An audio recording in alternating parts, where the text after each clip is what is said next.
Okay guys, सो हमने इसके पहले चैप्टर 6 जो है हमारा बिजनेस कमर्शियल नॉलेज का बीसीके का चैप्टर 6 जो उसका चैप्टर 6 जो है कॉमन बिजनेस टर्मिनोलॉजीज, इस चैप्टर को हमने कंप्लीट तो कर लिया है, बट कुछ कुछ टर्म्स है जो हमने छोड़ दिए, जो हमने पढ़ी नहीं है। उन टर्म्स को फटाफट देखना स्टार्ट करते हैं। आई गेस ये एक्सरसाइज हमने पिछले लेक्चर में स्टार्ट किया था, बट समहाउ हमने उसके बाद लाइव सेशंस, लाइव बैच वालों के लिए बोल रहा हूँ, कुछ सेशंस हमारे नहीं हुए हैं। रेगुलर जो इसको देख रहे हैं, रेगुलर बैच वालों जो आप वर्चुअल फॉर्म में देख रहे हो, आपके लिए तो ये कंटिन्यूएशन में होगा लेक्चर शायद, बट लाइव बैच वालों let us quickly go through from start again, because हमारा ये लाइव सेशन काफी दिनों बाद हो रहा है। चलो चलो क्विकली स्टार्ट करते हैं। एजेंट हमारा बाकी था, एजेंट हमने देख लिया, एसेट हमने देख लिया, राइट, ऑडिट हमने देख लिया, बैलेंस शीट हमने देख लिया था, बुक वैल्यू वगैरह हमने ऑलरेडी जो हमारा कंसेप्ट था वहीं पे देख लिया था हमने, राइट, हाँ या ना, हेलो।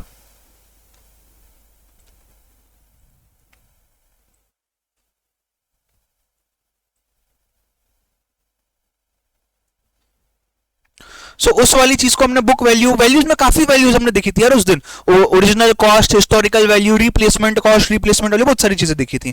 फिर बेस था बदला, बदला I guess was the last point that we had done that day, right.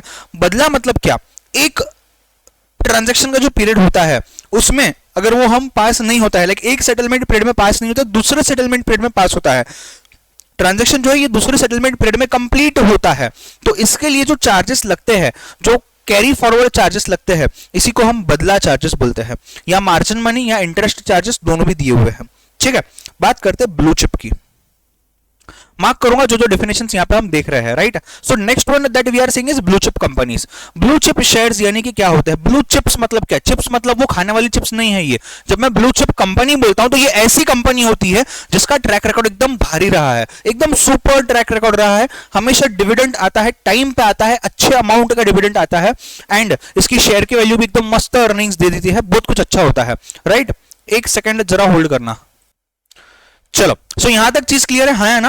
अब ब्लू चिप्स मतलब क्या, इन्हीं कंपनीज के जो शेयर्स होते हैं, इन शेयर्स को हम बोलते हैं ब्लू चिप्स, राइट। सो ब्लू चिप कंपनी यानी कि क्या, ब्लू चिप कंपनी मतलब वो कंपनी जिसका रिकॉर्ड एकदम अच्छा रहा, एकदम सुपर्ब रहा है, एंड उसकी डिविडेंड वगैरह टाइम टू टाइम और अच्छे अमाउंट में मिल रहे हैं। At the same time blue chips मतलब क्या, ब्लू चिप्स मतलब सिंपली ये होता है, ब्लू चिप्स मतलब जहां पे जिस कंपनी जिसकी हम बात करें उसके जो शेयर होते हैं उनको हम बोलते हैं ब्लू चिप्स। ठीक है, चलो बीटा हमने देख लिया है, bid, bonds, broker and brokerage firm.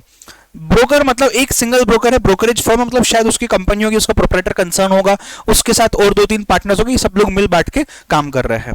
Next comes is business day. Business day मतलब वो दिन जिस दिन पे स्टॉक मार्केट ओपन है, जिस दिन पे आप ट्रांजैक्ट कर सकते हो, जिस दिन पे आप शेयर्स को बेच सकते हो, शेयर्स को खरीद सकते हो। Basically Monday to Friday, Saturday Sunday share market नहीं चालू होता है। इसके अलावा जो पब्लिक हॉलीडेज है, उन हॉलीडेज पे भी शेयर मार्केट स्टार्ट नहीं होता है। पब्लिक हॉलीडेज यानी क्या, Independence Day, then your comes is Republic Day, ये सब जो पब्लिक हॉलीडेज होते हैं इन जगहों पे नहीं स्टार्ट होता है, इन दिनों पे नहीं स्टार्ट होता है। फिर यहां पे हमने देखा था बोनस। बोनस शेयर्स यानी कि क्या, एक फ्री अलॉटमेंट जो कंपनी अपने तरफ से आपको देना चाहता है। सो कई बार आप ऐसी अनाउंसमेंट देखोगे कि यार टाटा मोटर्स ने बोनस अलॉट किया हुआ है 1:1, मतलब हर एक शेयर के लिए ये एक शेयर एक्स्ट्रा देगा, बोनस अलॉटमेंट। ठीक है, यहां तक चीज क्लियर है, हाँ ना। बुक क्लोजर हमने देखा हुआ है। ब्रोकरेज अगेन द कमीशन जो ब्रोकर चार्ज करता है उसी को हम ब्रोकरेज बोलते हैं। यस, बिजनेस रिस्क शायद हमने नहीं देखा है। बिजनेस रिस्क यानी कि क्या होता है, the risk that the firm takes, तो कुछ भी कमाने के लिए रिस्क लेना पड़ता है। ये जो रिस्क हम लेते हैं ना, इसी रिस्क को हम बोलते हैं बिजनेस रिस्क, जो एक बिजनेस लेता है।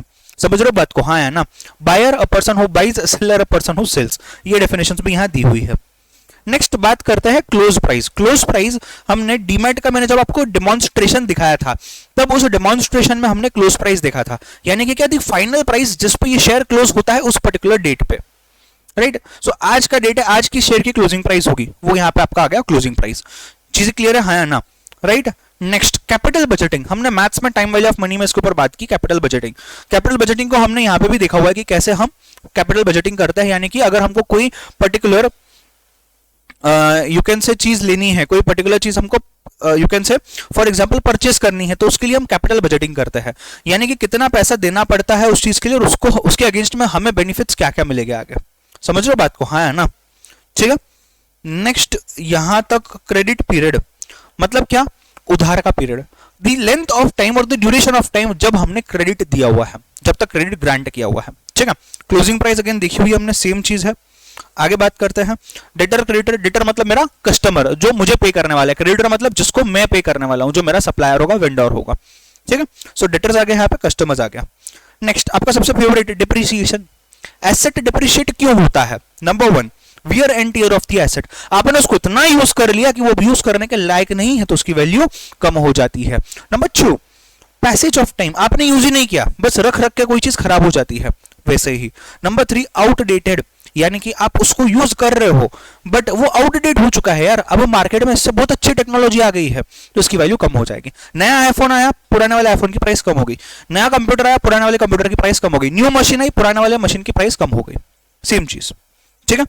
डिविडेंड हमने देखा है, डिविडेंड यानी क्या, जो अर्निंग हमको कंपनी देता है शेयर्स के बेसिस पे, डिविडेंड उसको हम बोलते हैं, उसके प्रॉफिट के हिसाब से, ठीक है। फेस वैल्यू, जो कैश डिनोमिनेशन है, जो एक पर्टिकुलर शेयर के लिए हम बात करते हैं जब, ठीक है। Financial intermediary, again it is nothing but the agent और द ब्रोकर। उसी के बारे में जो हम बात कर रहे हैं उसी को हम बोलते हैं फाइनेंशियल इंटरमीडियरी। बेसिकली ये एक इंसान होता है, मिडिल मैन होता है, बेसिकली आप बोल सकते हो। जैसे ये शेर खान, जीरोदा, ये सब क्या है? फाइनेंशियल इंटरमीडियरीज है, ठीक है। आगे बढ़ते हैं नेक्स्ट पार्ट पे, आगे बढ़ते हैं नेक्स्ट पार्ट पे। गवर्नमेंट बॉन्ड्स हेजिंग देख लिया था हमने, होल्डिंग पीरियड देख लिया था हमने, जब तक मैं कोई पर्टिकुलर चीज को होल्ड करता हूं वो था मेरा होल्डिंग पीरियड यहाँ पे, right. So that same thing was also taken care of. Then आगे हम बढ़े थे, आईपीओ नहीं देखा है हमने शायद, राइट। आईपीओ मतलब क्या? इनिशियल पब्लिक ऑफरिंग, मतलब पहली बार वो कंपनी पब्लिक जा रही है, उसके जिंदगी के अंदर में पहली बार वो कंपनी अपने शेयर्स मार्केट में बेच रही है, मार्केट से पैसा उठाना चाह रही है, जिंदगी में पहली बार, इनिशियल पब्लिक ऑफरिंग। और यही चीज अगर सेकेंड टाइम होगी, थर्ड टाइम होगी, तो उसको हम एफपीओ बोलेंगे, फर्दर पब्लिक ऑफरिंग। आपने रिसेंटली सुना होगा, रिसेंटली आईआरसीटीसी ने अपना आईपीओ दिया था। एक जमाना था जब डी मार्ट ने अपना आईपीओ लाया था। सो आईपीओ मतलब पहली बार पब्लिक में शेयर्स बेचे जा रहे हैं, एफपीओ मतलब फर्दर आगे जाके शेयर्स बेचे जा रहे हैं, ठीक है। इंटरनेट ट्रेडिंग यानी कि क्या? यानी कि हम ऑनलाइन ट्रेड कर रहे हैं, ऑनलाइन शेयर्स को बेच रहे हैं, ऑनलाइन शेयर्स को खरीद रहे हैं, सिंपल, ठीक है। लिमिट ऑर्डर वगैरह ये सब चीज हमने देखी हुई है already. Liquidation is also done, mutual fund, one sided market, portfolio, pre opening session, ये नहीं देखा हुआ है। स्टॉक मार्केट अगर 9:15 बजे खुलता है तो 9 से 9:15, 15 मिनट पहले मार्केट का सेशन ओपन हो जाता है, प्री ओपन सेशन, जहां पे कुछ पेंडिंग ऑर्डर्स को एग्जीक्यूट किया जाता है, मार्केट को करेक्ट किया जाता है, यही है प्री ओपनिंग सेशन आपका यहाँ पे, ठीक है। PE ratio, price earning ratio, again something which your accounts teacher may have taught to you, right. Market की जो प्राइस है उसके हिसाब से आपका शेयर आपको कितना प्रॉफिट कमा के दे रहा है, प्राइस अर्निंग रेशियो, सिंपल, और कुछ भी नहीं है। ये सब चीजें हमारी देखी हुई है आगे। ट्रेडिंग सेशन मतलब जो टाइम है 9:15 से 3:30 बजे तक, जब मार्केट ओपन होता है, राइट। आप 9:30 से 3:30 ऐसे याद कर सकते हो, 6 घंटे जब मार्केट ओपन होता है, उसी चीज को हम यहाँ पे इंक्लूड कर लेते हैं, ठीक है। So that is nothing but a trading session, अपने सेशन का टाइम जो है वो हम इसको यहाँ पे बोलते हैं, ठीक है। चलो आगे नेक्स्ट। अगेन यहाँ पे एजेंट ये वर्ड आया हुआ है, एंड ये चीज हमने ऑलरेडी देखी हुई है। बेंचमार्किंग वगैरह ये सब चीजें भी हमारी देखी हुई है, राइट।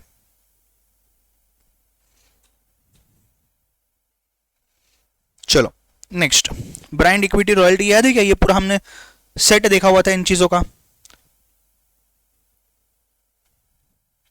कैश डिस्काउंट, दो टाइप के डिस्काउंट है, अगेन अकाउंट्स टीचर ने पढ़ाया होगा। एक है कैश डिस्काउंट, एक है ट्रेड डिस्काउंट। जब मैं दुकान में जाता हूं कोई चीज फाइनल करने के लिए, उस टाइम पे मैं उससे डिस्काउंट मांगता हूं, मतलब सेल फाइनल होने के पहले, पैसा देने के पहले जो डिस्काउंट मुझे मिला है, 100 रुपए की चीज मुझे बोलता है वो ठीक है भाई तुम ले ले, 50 रुपए में ले निकल जा। ये क्या होगा? 50 रुपए जो डिस्काउंट मिला है इसको ट्रेड डिस्काउंट बोलते हैं। और जो कैश डिस्काउंट है, 100 रुपए में ही चीज ली मैंने और मैंने बोला कि 10 दिन में पैसा दे दूंगा, मैं फिर बोलता हूँ उसको 4 दिन बाद ले, आज ही पैसा ले, बस 20 रुपए डिस्काउंट है, अब भी पैसा लेकर जा। बोलता है ठीक है, मैं कभी पैसा मिल गया मेरा, 20 रुपए में छोड़ देता हूँ, तो उसको बोलते हैं कैश डिस्काउंट, ठीक है। सो कैश बेसिस पे अगर चीज हमको देनी है वहां पे कैश डिस्काउंट। जो कैश के पहले मतलब पेमेंट के पहले की अगर बात होती है डिस्काउंट की, तो होता है trade discount. At the time of sale trade discount, at the time of payment cash discount, ठीक है। ये भी पूरा एक क्लस्टर ही हमने पढ़ा हुआ था, राइट।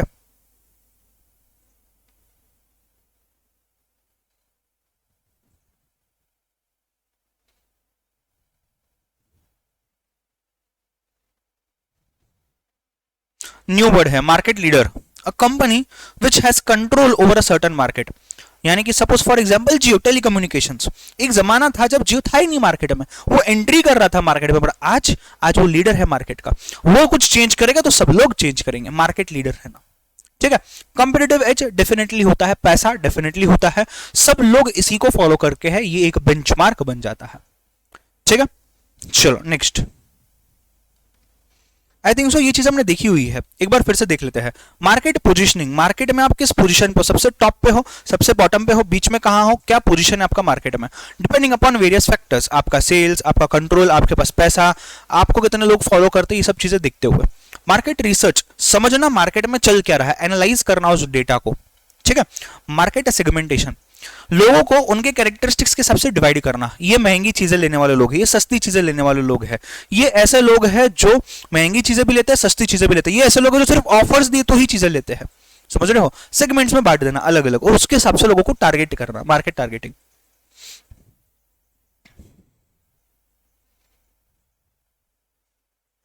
आई गेस पर्सनल सेलिंग यहां से नहीं हुआ है। पर्सनल सेलिंग मतलब क्या बेटा, पर्सनल सेलिंग सिंपली ये चीज बोलता है दैट आपने खुद जाके एक के साथ एक 1-to-1 फोकस करके सेल स्टार्ट की, इंसान को पकड़ा, उसको पकड़ो, उसको बेचने के बाद ही यू क्लोज दी सेल। आपको क्लोज करना, उसको बेचना ही है, उसी इंटेंशन से आप उसको मिल रहे हो, पर्सनल सेलिंग, ठीक है।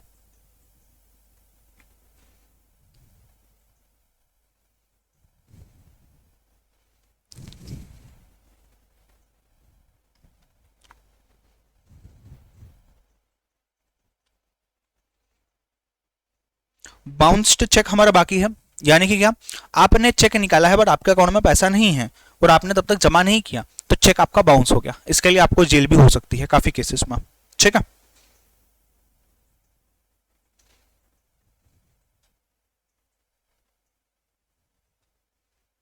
ऊपर एक्सेप्टिंग हाउस था और इधर क्लियरिंग हाउस है, ये दोनों हाउसेस आई गेस आपने नहीं पढ़े हुए हैं। I am not sure if you have completed it during our classrooms, एक बार देख लेते हैं। एक्सेप्टिंग हाउस, देखो अब दो टाइप के हाउसेस होते हैं यहाँ पे। आपको मैंने चेक निकाल के दे दिया 1 करोड़ रुपए का, आपका अकाउंट, मेरा अकाउंट है बैंक ऑफ महाराष्ट्र, सपोज आपका अकाउंट है सिर्फ बैंक ऑफ बड़ौदा। अब मैंने आपको चेक निकाल के दिया 1 करोड़ रुपए का, समझो, हाँ निकाल के मैंने आपको दे दिया, आपने चेक डिपॉजिट किया, आप महाराष्ट्र में डिपॉजिट करोगे, आपके अकाउंट में डिपॉजिट करोगे, आपके अकाउंट में जो बैंक ऑफ बड़ौदा में है, वो बैंक जो है वो एक्सेप्टिंग हाउस है, उसने एक्सेप्ट किया, राइट। और जो दूसरी बैंक है क्लियरिंग हाउस, वो मेरी बैंक है जो क्लियर करके आपको पैसा दे रही है कि हम ये पैसा आपको देंगे, आप उसको पैसा दे दो, समझ रहे हो बात को, हाँ है ना, ठीक है। So an accepting house is a banking और finance organisation that specialises in service of acceptance and guarantees bill of exchange, पैसा दिया, चेक दिया, पैसा लिया। एंड इधर क्लियरिंग हाउस देखो, क्लियरिंग हाउस अगर आप देखोगे तो the clearing house is a place where the representatives of different banks meet for confirming and clearing, मतलब महाराष्ट्र बैंक के पास जाए, ये बड़ौदा बैंक महाराष्ट्र के पास जाएंगे और पूछेंगे तुमको पैसा है ना तुम्हारे पास तुम्हारे अकाउंट में, ठीक है मैं चेक पास करता हूं, इस बंदे को पैसा दे देता हूं, ठीक है। आरबीआई मैनेज करता है इन बैंक्स को इंडिया में। डिपॉजिटर कौन है, डिपॉजिटर वो है जो डिपॉजिट करता है, डिपॉजिट स्लिप यूज करके डिपॉजिट करता है। कभी बैंक में जाओगे तो ये चीज देखने मिलेगी। अगेन ये क्लस्टर देखा हुआ है अपन ने। एक्सपायरेशन डेट, आपने अगर 1/4 का चेक इशू किया, ये 90 डेज ही चलेगा, 90 डेज के बाद ही एक्सपायर हो जाता है। या फिर आपने कोई शेयर, कोई बॉन्ड इशू किया हुआ है किसी के नाम पे और वहां पे एक एक्सपायरी डेट के साथ आपने उस चीज को दिया हुआ है, उस डेट के बाद उस चीज को कोई नहीं ले सकता, ठीक है। एजुकेशन लोन, एजुकेशन के लिए लिया हुआ लोन, सिंपल चीज।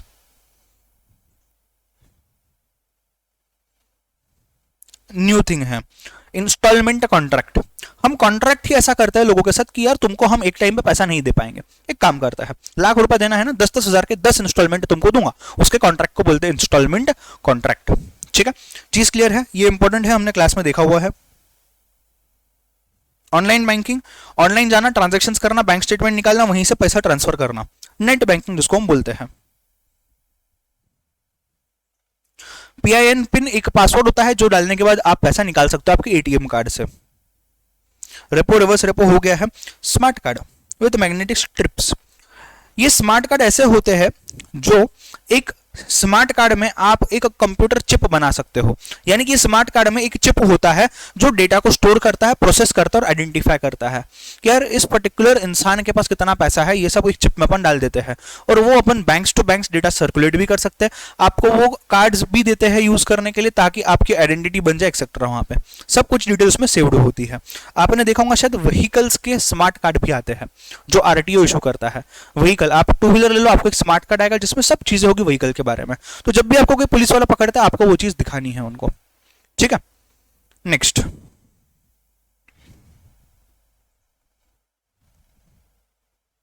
इस चीज पे ध्यान देना, value at risk, VAR, the sum और portion of the value that is at the stake of subject to loss from variation. आपने क्या किया हुआ है, सपोज 2 लाख रुपए एक जगह डाले हुए हैं जिसमें रिस्क है इतनी कि यार 50% अमाउंट डूब सकता है, तो आपकी कितनी वैल्यू रिस्क पे है, 50,000। 1 लाख डाला, 50,000 आपका वैल्यू रिस्क पे है, वो वैल्यू रिस्क को हम बोलते हैं VAR, value at risk, right. मतलब आपने कहीं तो इन्वेस्ट किया जिसमें से 50% पैसा आपका रिस्क पे है, subject to risk, and that is called as value at risk, ठीक है। चलो next, zero balance account, mainly students के लिए, कुछ गरीब एम्प्लॉइज के लिए, लेबर्स के लिए जो डे टू डे बेसिस पे कमाते हैं और इतना नहीं कमा पाते हैं शायद कि यार वो उनके अकाउंट में हमेशा 500 रुपए, 1000 रुपए, 5000 रुपए बैलेंस रखा करें, and therefore it is called as zero balance account. इससे क्या होता है, एक बैंक अकाउंट है जिसमें आप जीरो बैलेंस रखते हुए भी आपके अकाउंट को चला सकते हो, ठीक है। चैप्टर नंबर 5 में इसको कवर करेंगे हम।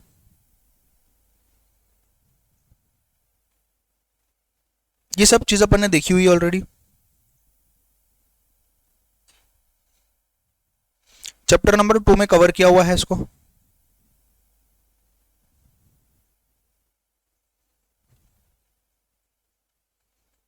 ठीक है, इसी के साथ चैप्टर नंबर 6 कंप्लीट होता है। आओ फटाफट इसके एमसीक्यूज देख लेते हैं। कुछ एमसीक्यूज है जो अपने बचे हुए हैं उसको कंप्लीट करता है, आ जाओ।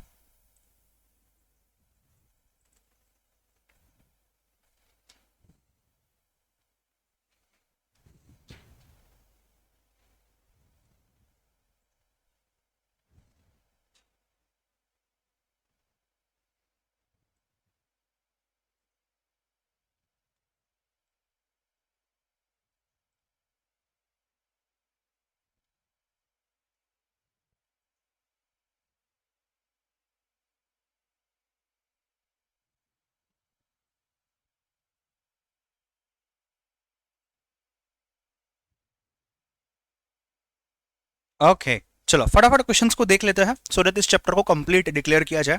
पहला क्वेश्चन है व्हाट इज कंसोलिडेशन, राइट। हमने कंसोलिडेशन के बारे में ऑलरेडी डिस्कस किया हुआ है अगर आपको याद होगा तो, राइट। क्या आता है आंसर इसका, कॉम्बिनेशन ऑफ 2 और more entities that occurs when the entities transfer all their net assets to a new entity, मतलब एसेट भी डाल दी, लायबिलिटीज भी डाल दी, न्यू एंटिटी बना ली, कंसोलिडेशन।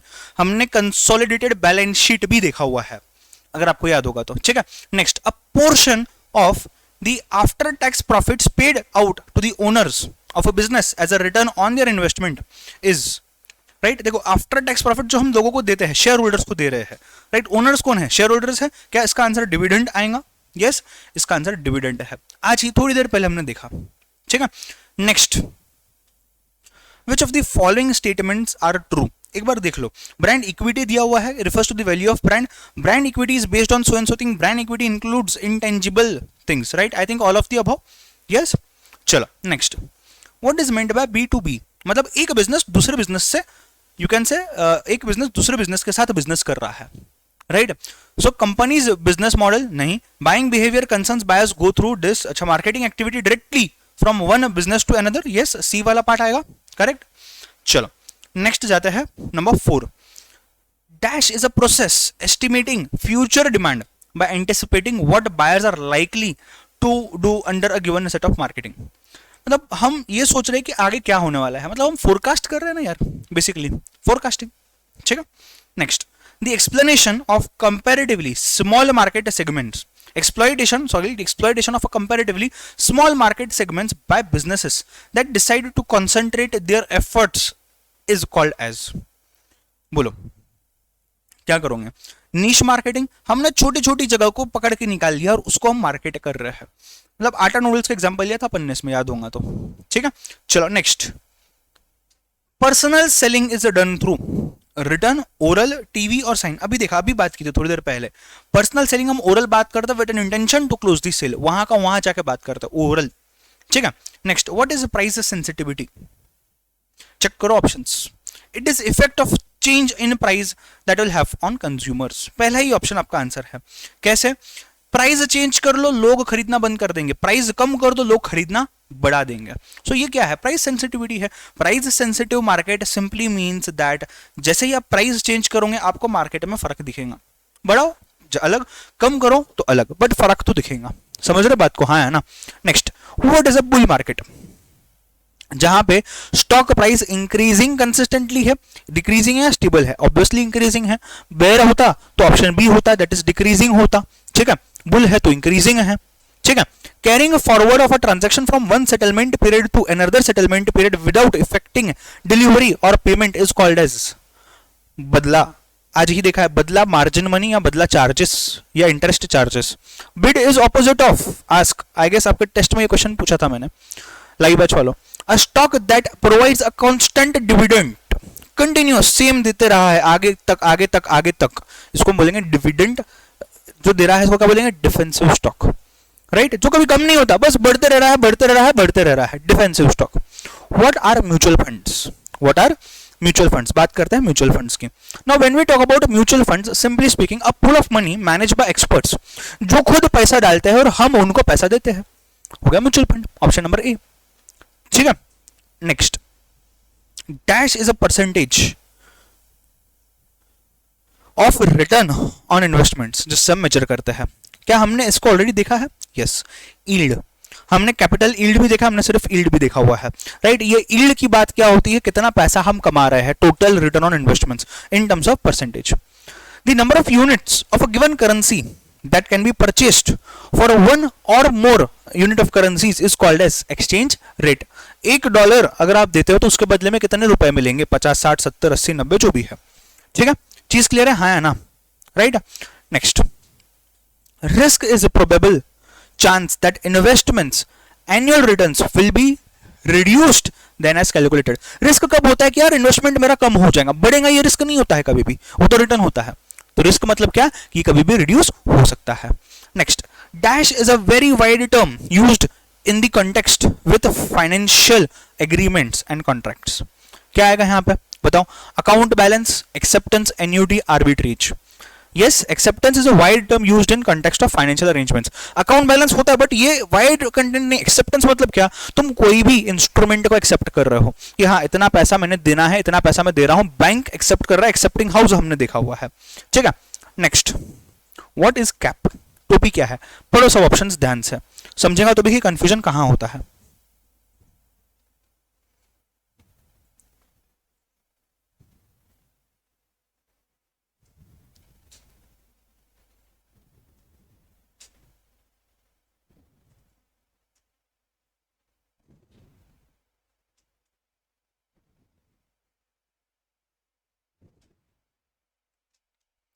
ठीक है, क्या आ रहा है कैप का आंसर? बताओ फटाफट। What is a cap? A cap is nothing but एक अपर लिमिट और एक लोअर लिमिट डिसाइड करना है हमको इंटरेस्ट रेट का। इसके ऊपर इंटरेस्ट तुम चार्ज नहीं कर सकते, आरबीआई बोलेगा बैंक को, और इसके नीचे भी तुम इंटरेस्ट रेट चार्ज नहीं कर सकते या ले नहीं सकता। A negotiable instrument that instructs the bank to pay a particular amount of money from the writer's bank, मतलब जिसने चेक निकाला है, to the receiver, मतलब जो जिसके नाम पे अपन ने चेक निकाला है। ये क्या है? चेक, ड्राफ्ट, ओवरड्राफ्ट या आरटीजीएस? मैंने चेक के बारे में बताया ऑलरेडी, वही चीज है, ठीक है। चलो नेक्स्ट आगे जाते हैं। What is a financial instrument? Basically एक सिक्योरिटी है जो हम यूज करते हैं। मे बी ये सिक्योरिटी एक कैश हो सकता है, मे बी ये सिक्योरिटी डीड हो सकता है, नेगोशिएबल इंस्ट्रूमेंट हो सकता है, कोई भी सिक्योरिटी हो सकती है। इसी चीज को हम बोलते हैं फाइनेंशियल इंस्ट्रूमेंट, ठीक है। चलो last question for the day and then we will complete this chapter. Dash is a strategy that is used to minimise the risk of a particular investment. Hedging करते हैं हम, राइट। हेज करना यानी कि क्या करना? हेज करना यानी कि क्या करना?